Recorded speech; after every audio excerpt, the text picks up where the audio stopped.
Okay, I'm going to get you to find the missing angles here, so angles 1, 2, and 3. But before you can do that, you have to kind of find at least one other angle. There are two other important angles that you want to probably give a name to. Can you see what they are, maybe? Maybe this guy right here, we'll call it angle A. Maybe that guy there, angle B. I'm not even really sure. Anyways, so those two lines are parallel. It's been given to you, so you don't need to write out that statement.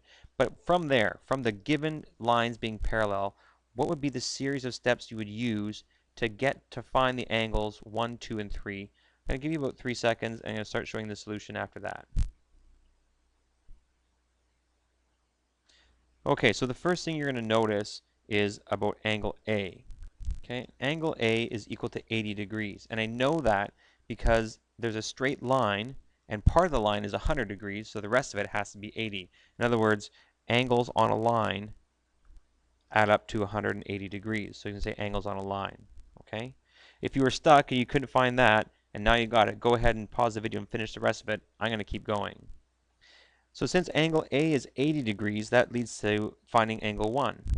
That is that angle 1 is 70 degrees. Because angles in a triangle add up to 180 degrees. Can you then find angle 2 in one step? We should have got that angle 2 also equals 70 degrees. The reason being, angle 1 and angle 2 are alternate interior angles, and so therefore they're equal. So if we know angle 2, is there a way you can get angle 3? Well, you should find, first of all, that angle B is equal to 90 degrees as well, and that's because of angles on a line are complementary. Okay, so you could say complementary angles or angles on a line. Let's say it's the same thing actually, isn't it? Complementary angles or angles on a line add up to 180. It's the same thing. Okay, and then so therefore I can find angle 3 simply by adding those two up. So see, angle 2 is 70, B is 90, that's a total 160. So this equals 30 degrees, and that's because angles in a triangle add up to 180 degrees. Okay, so that's the kind of steps you have to go through to solve this next example. The next example is going to be your homework example that you bring to class on Wednesday, tomorrow. Okay, here you go.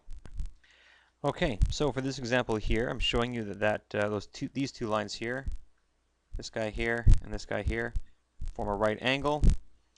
So then using the vocabulary we've discussed in the last couple of videos, figure out what angle 1, 2, and 3 are equal to with an accompanying reason, and bring those to class tomorrow, Wednesday at 2 o'clock, or whenever class starts on Wednesday. We'll see you then.